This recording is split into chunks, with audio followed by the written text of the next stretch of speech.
I said, morning, I was still in the morning, just so barely. Okay, well, there's a good chance. I'll sit up there or.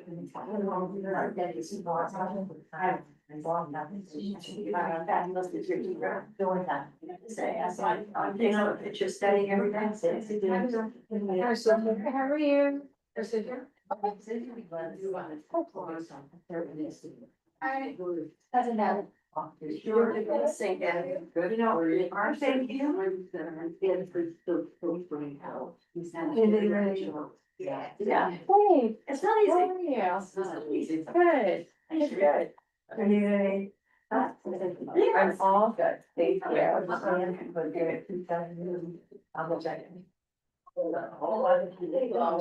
See you.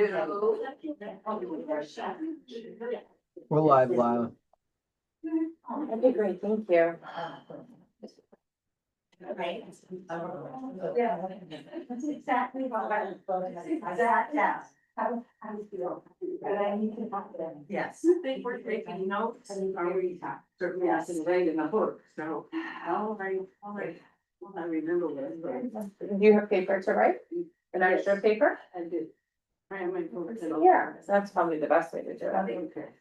Please see you. Okay, oh, wonderful. Hello, everybody. If you didn't pick one up, please pick up a prayer book. We'll need it for the, each session over the next few weeks. Each session of, before you go grab a prayer book.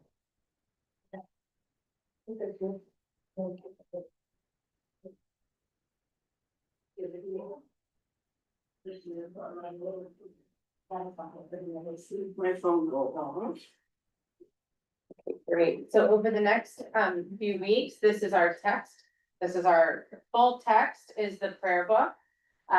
Over the next few weeks, we're going to be diving into the Friday evening Shabbat service. So we're going to take a journey through the prayers. We're going to think through what does that space, place, what do those words mean to me, and also from a historical context of how did they make it into this book, right? If we think about the incredible, resource of Jewish insight, liturgy, futin, all of the words that have been spoken throughout our history, how do the words in here come about? Why are they chosen?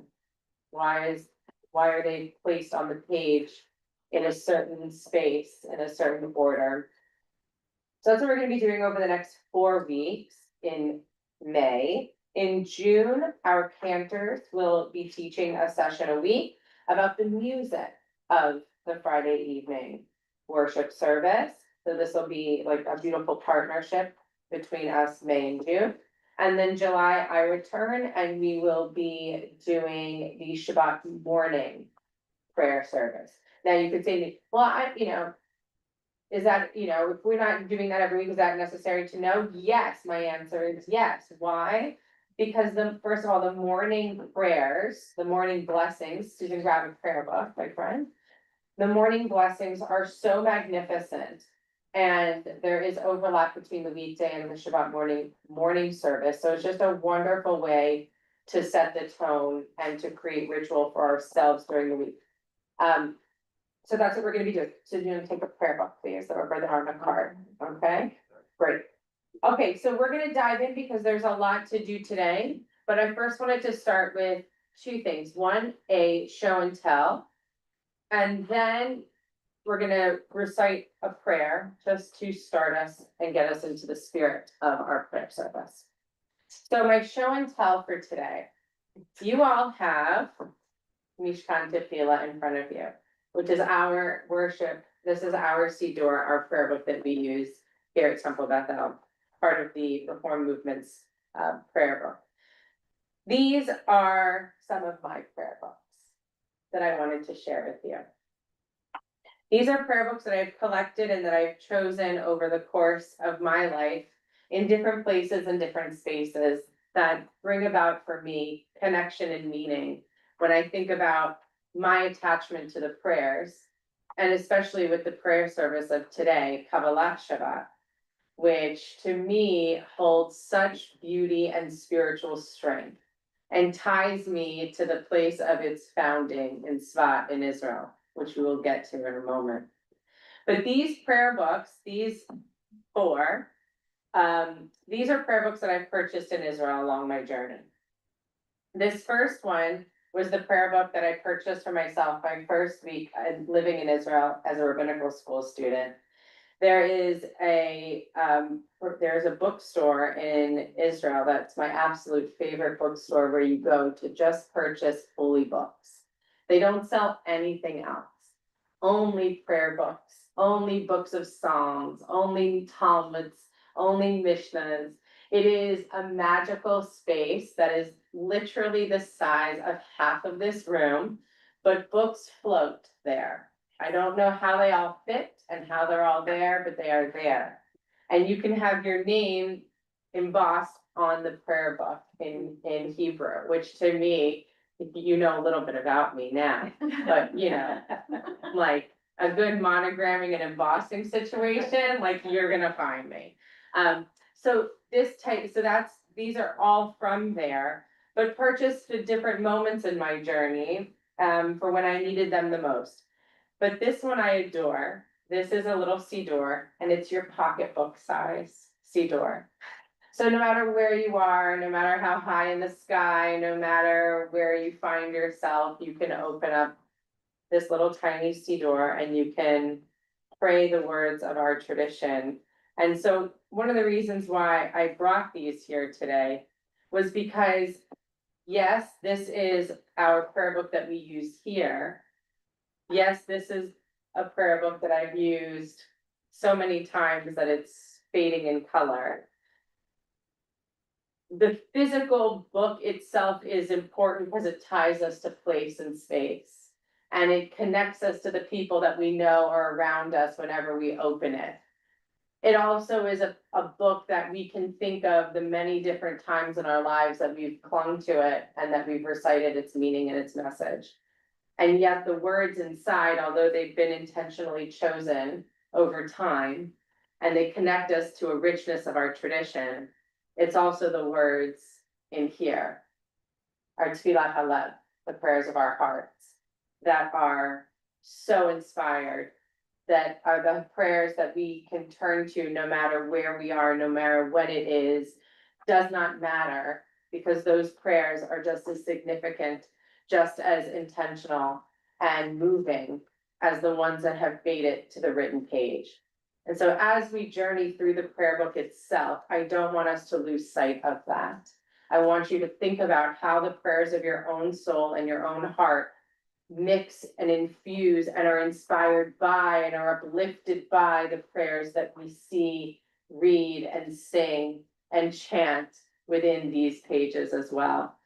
So although we will focus on what is written in the book over the next few weeks together, I don't want you to lose sight that they are the words that are here because they once were the words within the hearts of the people who wrote them down.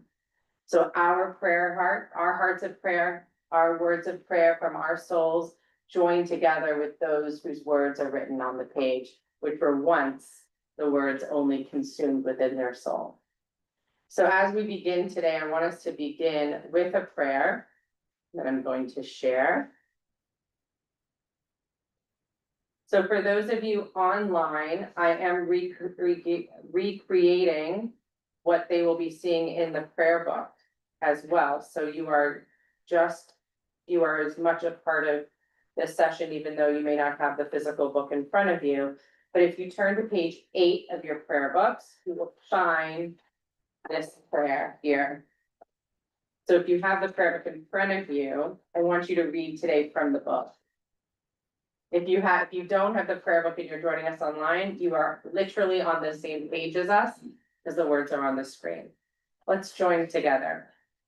I begin with a prayer of gratitude for all that is holy in my life. God needs no words, no English or Hebrew, no semantics and no services, but I need them. Through prayer, I can sense my inner strength, my inner purpose, my inner joy, my capacity to love. As I reach upward in prayer, I sense these qualities in my Creator. To love God is to love each other, to work to make our lives better. To love God is to love the world God created, and to work to perfect it. To love God is to love dreams of peace and joy that illuminate all of us, and to bring that vision to life.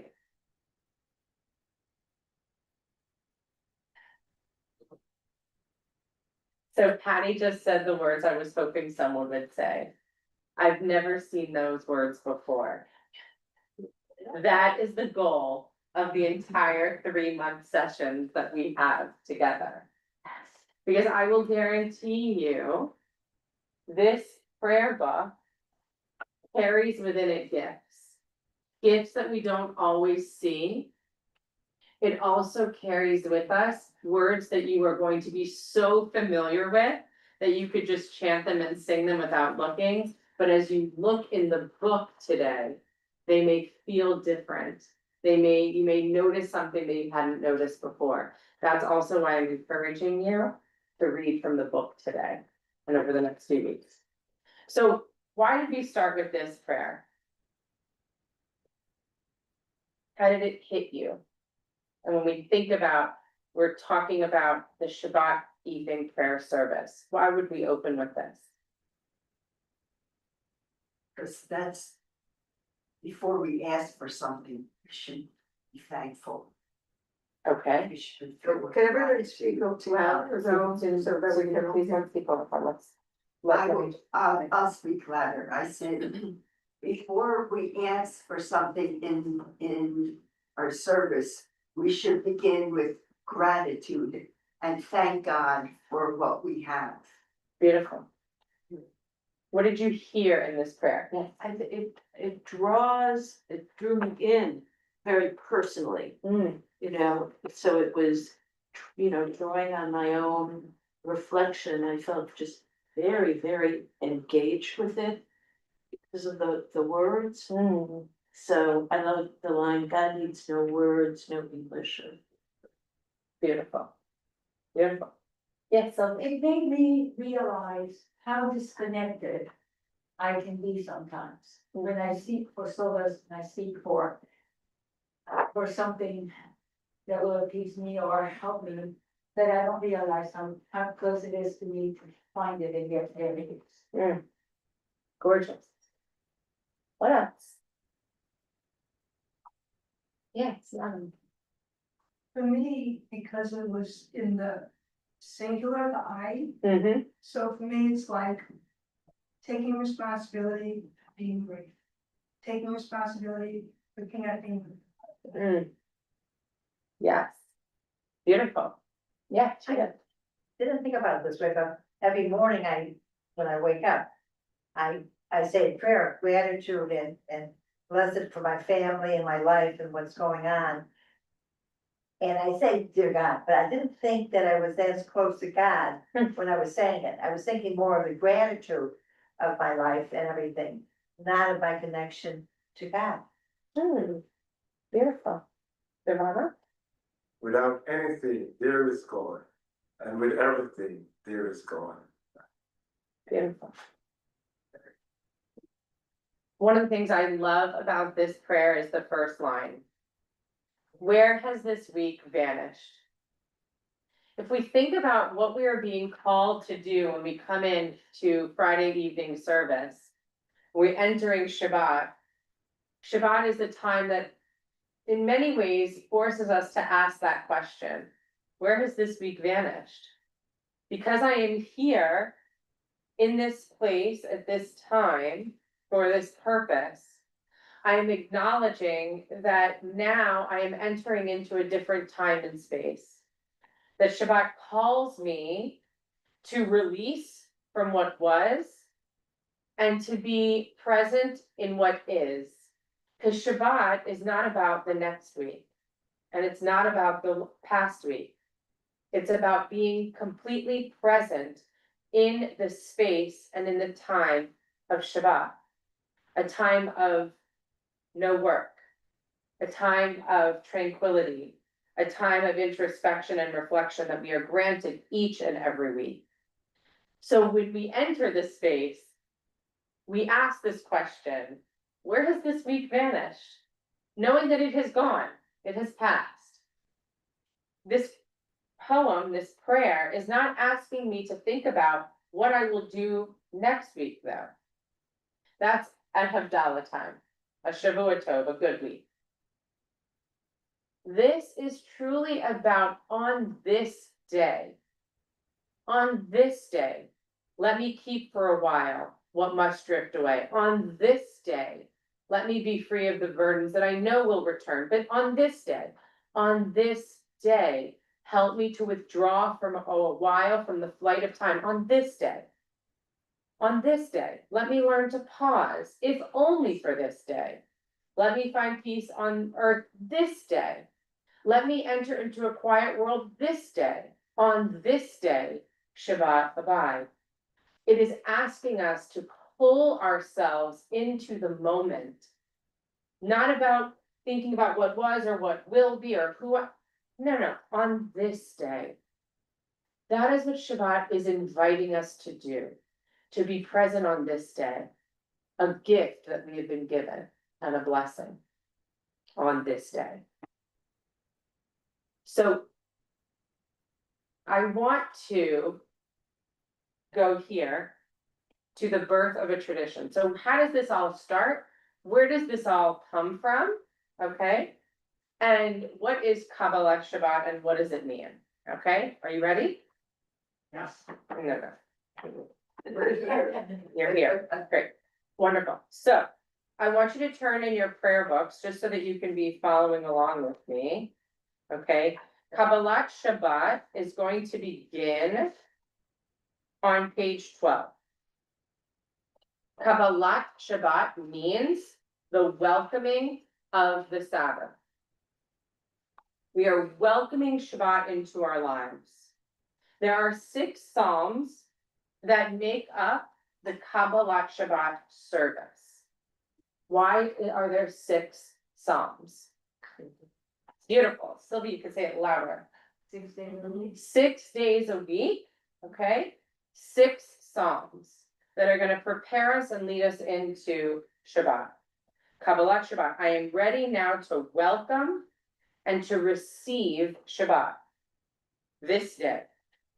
The rest of the week has vanished. There's nothing coming up this day.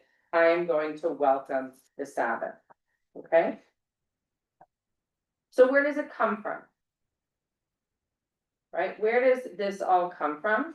The birth of this tradition of Kabbalat Shabbat is actually the youngest, you can say, the youngest Jewish liturgical construction in our history, because it actually starts around the 16th century.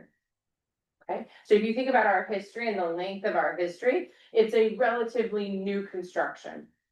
Okay, it's created amongst the Kabbalists in Tzfat, in the northern part of Israel. Has anyone been to Tzfat? Yeah. Move here. Okay, great. And if you haven't, it's okay. I'm going to show you some pictures. It's a magical place. Prior to this time, there was no formal welcoming ceremony for Shabbat that existed in what we would understand as synagogues or temples. Just when the service started, okay, which we'll get to when that usually starts, but nothing prior to that. There was no formal ceremony, okay, not until the Kabbalists in Tzfat.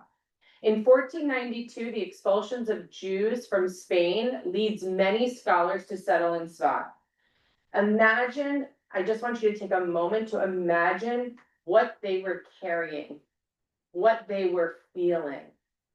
Having to be, they're being expelled from their homes, from the place that they've known, a thriving, beautiful community in Spain. Just imagine what that was like. And now they're forced to leave and they find themselves settling in this spot in the northern part of Israel. So when we think about what Kabbalat Shabbat is, and as we start to unpack a little bit about the mystical tradition of Judaism, these people that are creating this tradition of the mystical tradition, the spiritual connection to Shabbat, are coming at it from the perspective of having to flee, run, be expelled, and come from a place of true darkness and tragedy. Would any of those words come to your mind when you think about Kabbalat Shabbat?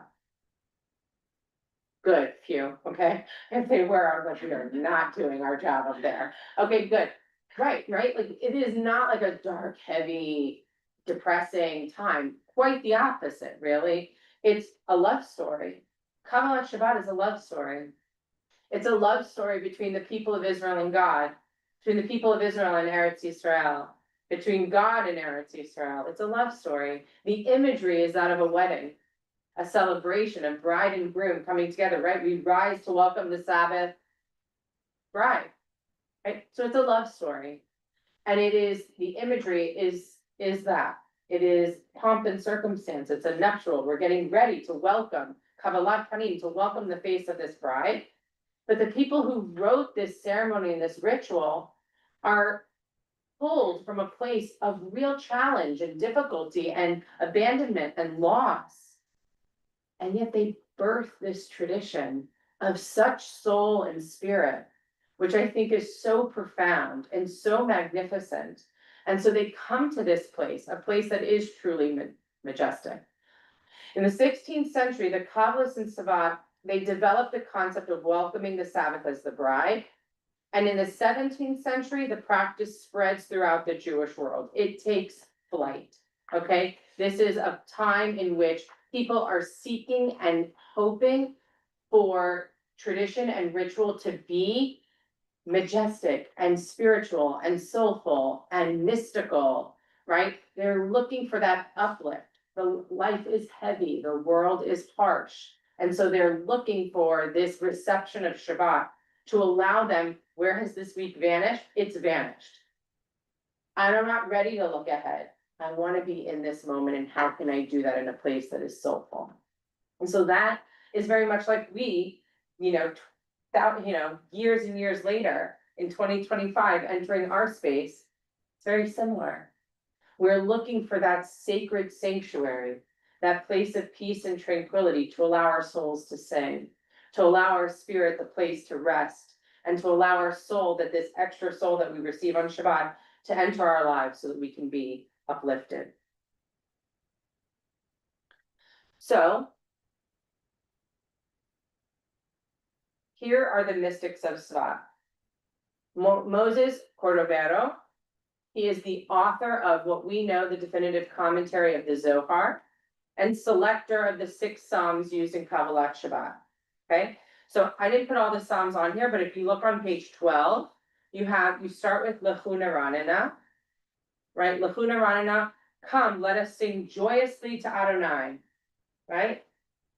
Raise a shout for our rock and deliverer. Let us come into God's presence with praise. Let us raise a shout for God in song. For Adonai is a great God, the great ruler of all divine beings. Lechuna Ranina, shout for God, right? Not just like come on in and say like, hey God, you're great, thank you. No. Lechuna Ranina Adonai, come, let us sing joyously to Adonai. Right? Kabbalat Shabbat, this is a time of great joy, of singing, of happiness, right? Raise a shout for God, and so that God understands, like, we are here to praise you because we have such joy in our hearts. The cycle of the 6, as we talked about, represents the 6 days of creation, and it brings all of creation out to sing the praise of God, and that God's creative power is revealed in the world around us, God's sovereignty over nature and all the nations. So we are singing with praise, like this is good stuff, this is happiness, right? Then we go to page 13, Shiru Ladonai. Sing unto God. Are you getting a theme here? Right? Kabbalat Shabbat, singing. So when I lived in Israel, one of my favorite places that I went every Shabbat was my Shabbat ritual was I went to the Kotel first. Every Shabbat, I walked to the Kotel, I did my little personal Shabbat ritual. And then I walked to Shir Chadashah, which was the service that I chose to go to every week. It was just singing. Shiru Ladonai, Shir Chadash. Sing a new song.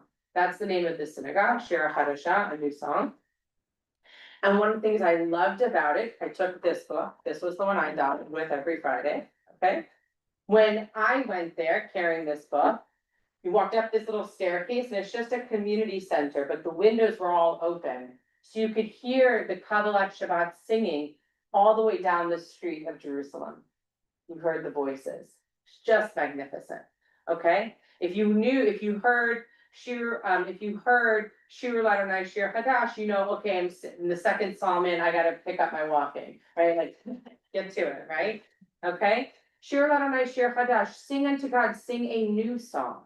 Sing a new song, right? If you look on page 14. Sing to Adonai all the earth, bless God's name, proclaim God, right? Tell God, let the heavens rejoice and the earth exult. Let the sea and all within it thunder, the fields and everything in them exult. Then shall all the trees of the forest shout for joy at the presence of Adonai, for God is coming. For God is coming to rule the earth. God will rule the world justly and its people in faithfulness.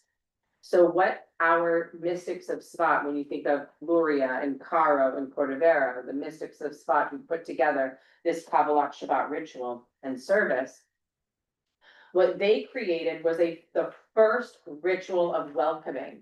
And what that meant was they dressed in all white and they went out into the fields of Shabbat in Israel to literally go out and greet the Sabbath bride. And they would do that by singing these initial psalms, these first 6 psalms. That was the ritual. They would leave their homes all in white, walk out into the fields singing these psalms. So if you think about what they were singing, sing unto God, come, let us go out and sing. Come on, Lachuna Ranana, everybody, come out of your homes, Lachuna Ranana, it's time. Come, let us go sing unto the Lord. Shir Ladonai Shir Hadash, come, we're gonna go sing to God a new song, because it's a new week, it's a new Shabbat. We are new, our souls are new, we're seeking Hadashah, seeking something new. Let's go out together, right? So it's also, think about the rhythm and the cadence of it, right? It's important that you think about that. It's not just come in, open the book. No, there's a movement to it. There's a rhythm to the service. Lachuna Ranana, come, let's go out and sing. Shir Ladonai Shir Hadash, what are we gonna sing? We're gonna sing a new song. We're gonna sing a new song to God. God deserves that. Okay? It's really new songs or the people do them? No, this is the song. If you look on page 15, that's the words. Mizmor, Shir Ladonai Shir Hadash. Sing, here's Mizmor. It's from the Psalm, Song of David. David writes these, right? It's a new song. Every time you sing to God, it's a new song. The words are the same. The words are the same, but it's a new song because you're new. Your voice is new. It's different. Your experience is new. What you've just come from, where you are, your moment, the day, everything around you. The words are the same. Which is the same as when I open up a Torah scroll. The words are the same. When I read them last year, though, I was different than I am today. The words don't change. I change. We change. The world changes, right? Shir Ladonai Shir Hadash, written by King David, the mystics didn't write these words, okay? The mystics didn't write these words. They brought it together and they said, you know what? This makes so much sense. That's what I want us to think about when we're looking at these words. They're the editors, the compilers of them, right? So they're thinking, which of our tradition, what words that exist already in our library of Jewish literature and writings, what makes the most sense for where we are in this moment and what we are hoping to do? If I'm thinking about the ritual of Kabbalat Shabbat, of physically welcoming the Shabbat into my life, what do I need to be saying? Not just the words to say, what are the intentions that I need to share, that I'm bringing out, that I'm bringing into the world? What is that kavanah? What is that intentionality? That's what they say. Come with me. Let's go together and sing to God, and let's sing a new song because it's new every time, right? Then you change. Then you flip the page. Psalm 99, page 17. Now all of a sudden we're out there in this field, right? We just said that we're standing amongst the field. We're standing out here in the world. All of us are joyous. Now while we're standing here, what should we do? Look at page 17. Adonai Malach. Adonai enthroned. God, you are sovereign, because now we're here. We're standing at the feet of God, amongst the fields, amongst the natural world. And so what do? We've come out here, we're singing a new song, and now, what do? You praise God. Right? God is on the throne. You are majestic, holy, awesome, and great is your name. God is holy. Exalt Adonai, bow towards God's holy heels, for God is holy. We're out here already, and we're amongst the majesty of the world. Now we exclaim what the purpose of what we are here. God is holy, here's who we are. Okay? And then Psalm 29, the psalm right before L'Chagrodi. Mizmor LeDavid, page 18. Havu Adonai b'nei Elim, Havu Adonai kavod v'hoz. A psalm of David. Ascribe to Adonai, O divine beings. Ascribe to Adonai glory and strength. Ascribe to Adonai the glory of God's name. Bow down to Adonai, majestic in holiness. The voices of Adonai is over the waters, the glory in the thunders. Adonai over the waters. The voice of Adonai is power and majesty. The voice of Adonai breaks cedars. Adonai shatters the cedars of Lebanon. God makes Lebanon skip like a calf, Syrian like a wild ox. Here we are. We've come all the way out of our place of where we were in our homes. We're in the majesty of the world. We are grateful for that. We're singing the tune and the songs of our souls and our spirit. We have recognized God's majesty, and now we know that God here is holy. Our language is shifted to kadosh, to holiness, to the sanctity, that there is something majestic and holy and special and beautiful and powerful and strong in these words as we stand here, because we know that is at this moment that we now are prepared for L'Chagrodi. So why are we inside? Like, if all of this is like connection, I mean, I get for generations beyond this, but like, if the real sort of like origin of prayer and praise is this connection to the natural world, like, why are we separate from it when we pray? So it's a great question. How long are those answers? One is like 95 degrees in Florida. No, I get all rain. that. Right, yeah. So that's like the second. So why are we not outside? Or are we? Or are we? right? Places, culture, I don't know. And so there are many different places that do many different things based on where they are and what their elements are, right? One of the things that I think about in, so one of my practices coming to Shabbat every week is I play this 6 Psalms in my car before I get to Shabbat. I know we're gonna do them, but I feel that journey is like, that's my cadence, my rhythm, the journey to getting to Shabbat. That's how this, because one of the things I appreciate so much about where this was created was I love the movement of it. If you lechu neranena, lechu neranena, I'm skipping, walking, running down the way, right? Like there's a, then right, and then you have like Shiru Adonai. Right now, I'm already in the fields, right? Like I'm out here, right? Like there's a movement to it. Now, every community is different. One of the things I think about in our sanctuary that I love, and in the chapel even more so, because the trees on the walls. So when I'm singing Kabbalat Shabbat, or when I'm thinking about Kabbalat Shabbat in our chapel over the summer, because it's hot, and it's like you got the whole thing. The trees, I'm in that moment, right? Like I feel like we're outside. In the sanctuary, the Jerusalem stone does that for me, right? So we can take ourselves anywhere we want.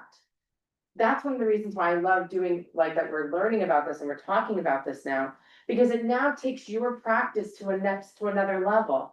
as you're standing there and we're singing Lachuna Ranino, we're singing Lachadodi, where do you imagine yourself to be? Physically, we may be inside. Spiritually, we may be in the hilltops of Sva, right? So every custom is different, but it's also about how do we set ourselves to frame this experience? And we can do that in many different ways. I was just gonna say, traditionally, people walked to the temple on Right. Shabbat. So you got your nature on the way to Shabbat, and if you brought your children, you know, and anyone with little kids knows, they're gonna pick up that dandelion, and they're gonna look at the bird, and so you were getting that bonus Shabbat, maybe you were turning off the week's material and turning on to the spiritual as you're going, and then when you, after singing this, you come back and you're a little more spiritual, going to like Shabbat. Yeah. Right, like, just like I talked about, like, exactly right, like, I love what you said, right, like, there's some. People, you are outside getting there and you're singing these initial songs, right, we'll talk about that a little bit with Shalom Aleichem too. So, here's one of the, this is the Karo synagogue in Spot. So you can notice that it looks a little bit different than our sanctuary. One of the main differences is what? Is in the middle. Right, which is a Sephardic custom, right, because the mystics of Spot are Sephardic, they come from Spain. Right, so you have the reading table, the Torah table, everything's in the center, and it's sort of all, everyone is praying and worshiping together in the middle and looking towards the ark, towards the Aron HaKodesh. If you look here, I don't know if you can see my mouse. Okay, see here on this page, can you see the windows? This is the best spot in the whole place. You see this little bench here? These windows are looking out onto the green valleys and the fields as to where the mystics would go out to welcome Shabbat. All right, this is literally the most amazing spot. This is the whole sanctuary, the Joseph Caro synagogue, okay? Caro is one of the leaders of the Kabbalistic movement in Svat. And you see the hanging lanterns, you see the ark, you see the main reading table, but those windows, they're open. You can hear them singing Lachuna Ranana, Shira, right, Shir Ladonai, all of these, and Lachadodi as they start to make their way back to the sanctuary into the synagogue to begin the worship service, right? So like this is, and so when you think about where they're walking, here's another one. This is the Avahu synagogue, okay? These are the walkways. Like, isn't it just precious? I'm like, it's magnificent. All right, here's the view, like an aerial view of Svat. So all those buildings are where those courtyards and walkways and sanctuaries are, synagogues are. And those are the valleys. Those are the beautiful fields that you would go out and welcome Shabbat. And this is like literally one of my favorite pathways, okay? So just to get a sense, so like for us, I think it's important that we see, where was this written? These words, this service, this Kabbalat Shabbat was written sitting on those steps outside the synagogue. They came up with the whole concept sitting right there on those steps. Right now there's art galleries and bakeries and, right, amazing things, which there probably was then too, by the way, right? But sitting on these steps were alphabets, was Joseph Caro, Isaac Gloria, sitting here amidst this beautiful, majestic place, thinking about what does it mean to welcome and receive Shabbat? They were asking the same questions that we ask ourselves, right? As we think about on Monday, Tuesday, and Wednesday, how am I going to prepare to welcome Shabbat this week? They were asking the same question, and they realized we need a ritual. We need a ritual to welcome Shabbat, because where has this week vanished? And this is what was born. L'chadodi. Let's go. Page 20. So, I want to show you, so I'm gonna give you all this, but l'chadodi. So don't freak out at the size of this, writing. I did not write it. Okay, but I wanted you to have it, and it's all on one page. It was from a lecture I took a number of years ago in Israel. Here, pass this down. By Reuven Kimmelman, a professor at Hadar in Pardes in Jerusalem. So don't freak out, I just wanted you to have it. Okay, and for those online, I'm gonna get it to you in just a second, I have it for you. Okay. So we're not gonna go through all of this today, we probably will come back to this next week, but and I can hold on to these for you.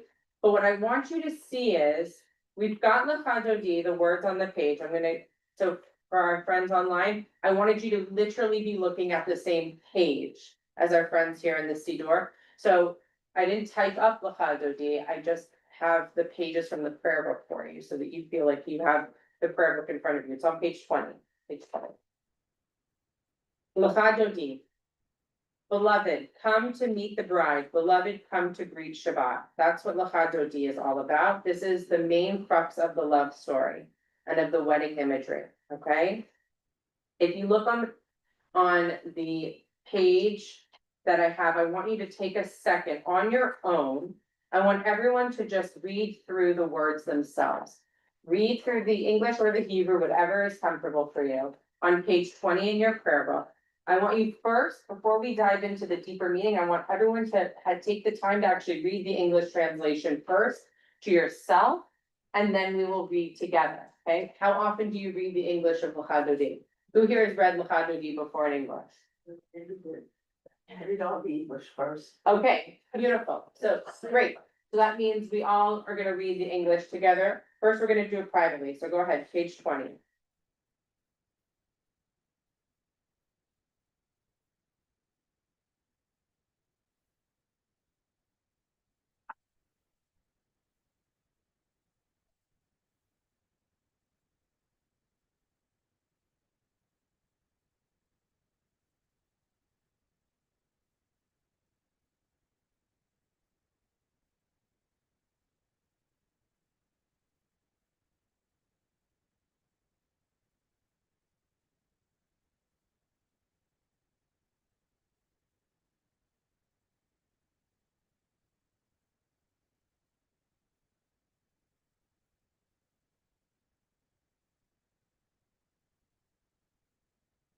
Okay. How are we doing? What stood out for you? Okay, it's beautiful. Yeah, Martha? This one, you have dwelled long enough in the valley of tears. Now God will show mercy. That was number 3. Okay, beautiful. Mikdash Mela. And like, lift yourself up, shake off the dust, bury yourself in beauty. Mm. Which Beautiful. one did you say? Pat? Number 4. The very bottom of the page. Yes. I think, I've asked this question before, but maybe you can give me a better answer. I think that these are all taken out of different Haftorahs or out of different places, because for me, the one that speaks to me, it's only because I've looked at this Haftorah, is the one from Deborah, where they had victory, and she's going to Tori, Vittori, Kiva, Orech, Kumi, Ori, Shir, Daberi, Kavod Adonai, Alayech, Nigla, and it's awake, the light has come, arise, shine, awake and sing, the eternal's glory dawns upon you. It's after they had victory. Mhm. And I've asked this before, is this where it comes from? And it seems like whoever I've asked is kind of saying, like, go away. I know, like, I've said this and they'll be like, oh, you know, all these lines come out of somewhere else, but they've not, when I've asked specifically, they've never quite told me, are each of these lines from somewhere in a Haftorah or somewhere in the Torah? Yeah. Each of the, Yeah. Like I said, like they didn't, right, so the answer, very brief, is yes. yes. And we're gonna go through that in much more detail. Thank you. Most likely, next session is when we will do the full deep dive into each of the verses. But what I can tell you is, I want us to spend good time on that. So the short answer is yes, they all come from different places. That's the beauty of it, by the way. It's one of the beautiful aspects of Lachado D. This is pulling from many different sources, hold on one second, many different places and many different sources in order to bring about the message and the meaning that the Kabbalists were hoping that we would take away from it. So first, what I want to do is I want to share with you what you have in front of you. You have an extra one? Do we have an extra one? Okay, perfect. Yeah, I'm doing. Okay. Yeah. So there's a lot on here, so don't be overwhelmed. We will go through this sort of in its own time, mostly next week. Okay, but what I want you to look at, if you start at number 17, Lachado D. Okay. Now at the bottom of the page, 17, Lachado D, on this paper, okay? So there are biblical and there are Tanakh elements in all of the Lachado D in and of itself, okay? The actual prayer itself, Lachado D, was written by Shlomo Alphabets. The wording itself, if you look at in the prayer book, number 1, Shamor v'Zachor, number 2, Likrat Shabbat, number 3, Mikdash Melech, number 4, Itnari, right? These letters all spell out his name, Oh. Shlomo Alphabets. Look in your prayer book for a second. Shlomo. You see number 20, page 20, At the very bottom. if you look on page 20, right? Shin, number 1, look at the paragraph, 1, Shamor. Number 2, Likrat. Number 3, Mikdash. Number 4, Hitnari, right? Shlomo. If you bring the shin, the lam, and the mem, the a together, Shlomo. Yeah. Okay? Right, all of these letters, they say his name, which I think is kind of cool, right? As the author, he had that ability to do that, and he pulled himself into it. That's another reason why I wanted you to remember to pull yourself into the words, right? So the actual author himself pulls it in for him, right? That's probably like that was his puzzle. How can I pull all this together, make it work, make it make sense, and get my name in there, right? It's pretty cool. So the words Lachado D, come my beloved, are from Shir HaShirim. So that's the first one, first from chapter 7, verse 12. The rest of the chorus is based on Talmudic words mentioned throughout, whether from pulled from the book of Deuteronomy, from the 10 Commandments, Shamor v'Zachor, right? Remember and honor and protect the Sabbath, Shamor v'Zachor, from the book of Psalms, okay? All of these pieces are from other elements of our tradition. We then begin with the important first verse based on the teaching to recite on Friday evenings, Zachor v'Shamor, but Shlomo reversed the order. Shamor v'Zachor. How can you get a shin out of Zachor? Right? Shamor v'Zachor. Okay? To fit the acrostic of his name. The verse ends by reaffirming that God is one and God's name is one. Okay, right? Do we see that? Hashem will tiferet, ushmo echad. Adonai echad, ushmo echad. Right? God's name is one. Where do we hear that? Adonai echad. Shema, right? So we're pulling from a theological piece here, right? So if we just look at the first verse, keep and remember from the 10 Commandments. Okay? A single command, the only God caused us to hear. So that's pulling us to Sinai. See that? Okay? So on Shabbat, we're standing at Sinai. Keep and remember a single command, the only God caused us to hear. The eternal is one, God's name is one. Shema, from the command from the book of Deuteronomy. We haven't even finished one sentence, we have 2 sources. Okay? Glory and praise are God's. Also, same language. Baruch Shem Kavod Malchut Le'olam Vaed, okay? All right, so from beloved, Lachado Di, Likrat Kala, Pnei Shabbat Nekabala, beloved, come to meet the bride, beloved, come to greet Shabbat, Shir HaShirim, the Song of Psalms, which is a whole compilation of the major theme of that is the love of God and the people of Israel. Okay? Then the first paragraph, we're being pulled to Sinai and remembering that command to remember and to honor the Sabbath and that God is one. Second paragraph, Likrat Shabbat lechu v'nelcha. Come with me to meet Shabbat. Remember, Come with me. We're doing this, come with me to meet Shabbat. Kihi Makor Habracha, for it is forever a fountain of blessing. Merosh Mikedem Nesucha Sof Maaseh B'machshavat Tefillah, still it flows as from the start, the last of days for which the first was made. What imagery is that? Creation, right? Breshit, creation. Okay, so we're at Sinai, now we're pulling ourselves, we're stepping out a little bit, focusing on that creation, okay? We're all together? Having fun? Oh my gosh, there was nothing. Okay, 3, Mikdash Melech Ir Melucha. Now we've pulled out, we've stood at Sinai, we've received commandment, the creation, all of these things have come into being. Mikdash Melech Ir Melucha, royal shrine, city of kings. Where are we now pulling? What image? Jerusalem. Yerushalayim, Ir Kodesh, Mikdash Melech Ir Melucha. Rise up and leave your ravaged state. You have dwelt long enough. Kumi tzei mitocha hafecha. Kumi, arise. That's also a theme that we see throughout the entire Kabbalah Shabbat. Come, let us go. Kumi uri, come, let's stand up. Kumi tzei mitocha hafecha. You have dwelt, leave your state, leave where you are. Remember, the week has vanished. Be here. Leave all of that. Be here. Stand at this moment.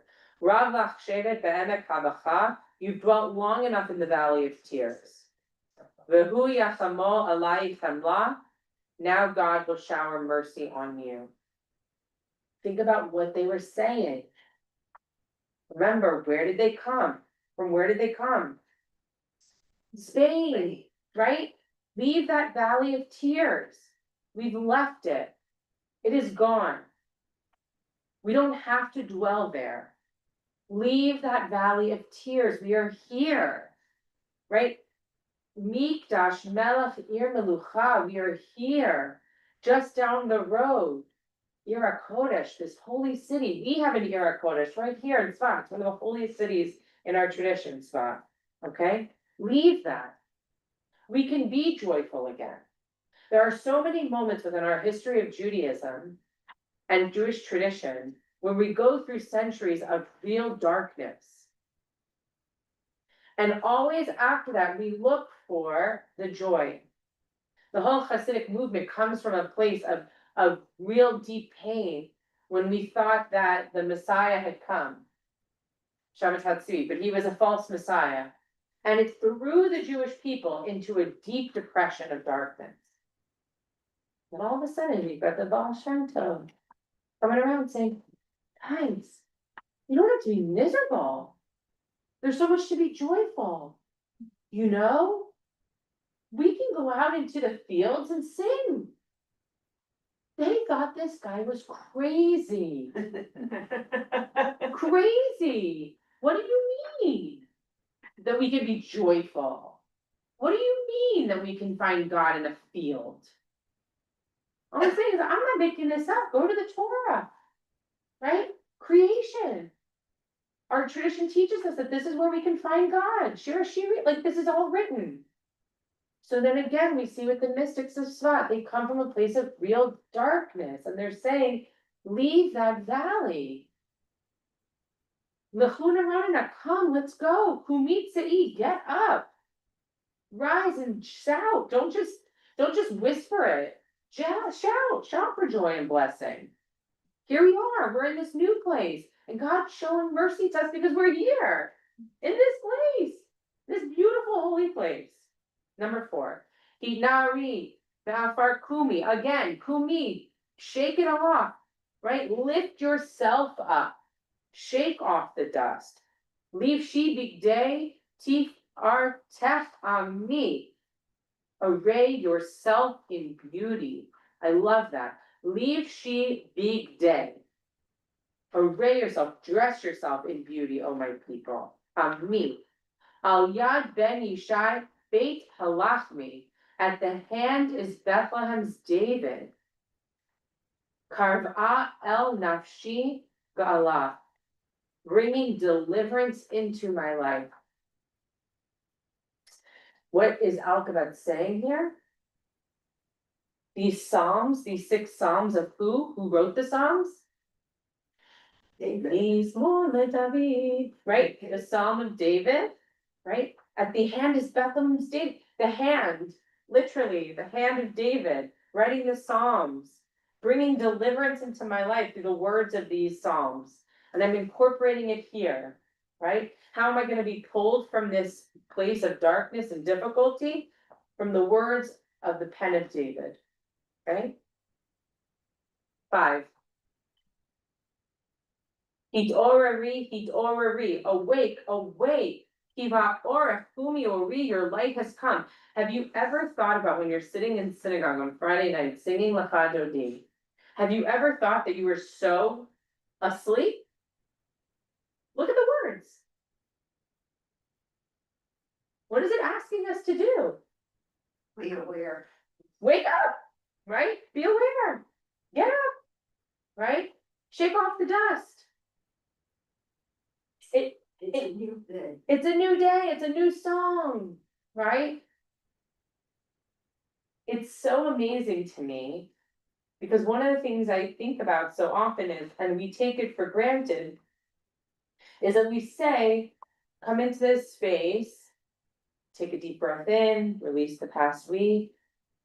Yes, let's do that, right? But the words here are asking us to do something even more. Come into this space, recognize where you are, but also awaken something from within you. We're not just coming into this space as a refuge from what was, and then go back into what it is. It's asking us to do something even more than that, something deeper than that. To be part of this. Be part of it, awake, shout, stand, right? These are actions. Breathe on Hey, girl, I can't wait. I'm gonna hear you, this week I'm gonna be at Beth, and I'm gonna hear you all the way at Beth. It about me, I mean. Hey, Martha, yeah, girl, this is why you come to lunch and learn, right? Hinari, Martha, Hinari, okay? Awake, awake, your light has come. Kiva orach, humi ori, arise, shine, awake, and sing, ori, ori, shir daveri, kavod Adonai, life, nigla. Awake, shine, and sing, the Eternal's glory dawns upon you. It reminds me of what I know of CBT and DBT therapy. It's reframing what you think you're in. You know, you think you're in this, you know, all you've known is trauma. And there you are, but wait, stop, take a new look. Everything can fall into a different place, so it's not just for the moment. I think it's actually changing how the brain is processing everything. I think it's very powerful stuff. Work it. I think we're missing some language. When it's in Hebrew, I don't always get it. I hear what I'm saying, but it doesn't register. I mean, some of these words are magnificent, but I'm not able to understand them that way yet. I'm working on it. I just don't get it yet. That's awesome. But I'm gonna bring a tambourine on Friday. Because that's where it's starting us to the music. You should, because this was sung by a really brave, smart chick. This part was done by Devorah. This is from the Song of Devorah. Oh, So you should take pride in that line too. there you go. Yeah, she was a leader, you know, in a time when women didn't really She lead. was everything. Yeah, I think she was a pretty smart cat, a judge. Sure. So, okay, so this section, actually, number 5, okay, we talked about this, Kumi Ori Kivara, right, which reads as parts from the book of Isaiah. Okay, so you wanted to know where it was from the book of Isaiah. Okay, number 5, Kiva Ora, Kiva Ora, right? Kiva Ora, right, the book of Isaiah, okay? And what Isaiah is talking about here is a prophecy, okay, that there is we've lived to see in your son shall be brought from afar, your daughters like babes on shoulders, who are these that float like a cloud, like doves on their coats? Isaiah describes the ingathering of the exiles here, much like it really happened, right? From when we left, when we had to leave, and then we came back. And also, if you think about people who are writing this, it made sense to them, they were brought back, right? They came back to Israel after being pushed out of their own land, so this is like a very powerful piece of connection for those who are writing it and the words that are on this page. And when our people said them and when Isaiah was talking about it. Okay, but let's go, I have 2 minutes. Okay, we're gonna do 6 through 9, probably. Should we leave 6 through 9 for next week? Yes. Yeah. we Oh, have time. I think we figured that out. Okay, great. So 6 through 9 is next week. What we're gonna do next week then is we're gonna go through the next section of Lecha Dodi, and then we're gonna go through what's on this page, because it is really, really amazing, okay? What's on this page that you have in front of you. I'm gonna stop the share. My friends online, you will have it next week too, that we'll go through it. Let me just do I wanted to end today actually with, because we all have studied with her, with Naomi Levy's translation of Lecha Dodi. Does that work for everyone? Yeah. Okay. So Naomi was so sweet, Rabbi Levy. I just saw in my office the other day, she sent me, as I said to her, I'm like, what do you use for Friday night prayers? You know, me and my collections, right? So I collect these Shabbat prayer books. Well, she sent me her Shabbat prayer book that she does, isn't that so sweet? So I was going through it, and here is her translation of Lecha Dodi. I'm gonna read it from here. You have it on the screen. Okay. Everyone sees it? Lecha Dodi. Okay. Come with me, my love. You aren't just a holy day. You are a presence, a spirit, a mood, a state of mind. You are a light, shine through Sabbath candles, and enter my home, my body, my soul. I long for you. I wait for you all week long. You are peace. When you arrive, I breathe with ease. I release all the worries of my week, tension and anxiety melt away. You are comfort. Wipe away my tears. Touch my soul and heal it. Wake me out of my rut. Open my well-protected heart. You are with me for just one day, but I pray for the time when you will spread your peace over the whole world. Enter my soul. Fill me with your light. Come bride. Come bride. This poem of Lecha Dodi, for it here is written, is based on the mystical belief that the Sabbath isn't just a holy day. It is a spiritual presence, a queen or a bride, who dwells within each Sabbath, within us each Sabbath, and blesses us with light. So, what I want you to think about between now and the next time we meet is that there is a Sabbath in between. Shabbat will come. I want you to ask yourself this question. How will you receive Shabbat this week? How will you receive Shabbat this week? That's all I'm gonna say. And next week when we meet, we're going to begin our session with everyone just going around the room, so you'll be prepared. And you will answer for me how you received Shabbat this past week. Sounds good? You want. I'll collect them so that we have them for next week. I'll hold the pages. Okay. If you wanna keep it, you'll bring it with you. Yeah. If you wanna be responsible for your own page, you may. If you'd like me to be responsible for you, I will be responsible for it as well. Okay, everyone feels good? Good for our session? Okay, so next week, we're gonna go through this. This is what we're gonna do. Next week, we're going to go through the next verses of Lecha Dodi and Shalom Aleichem. Okay? You guys are fabulous.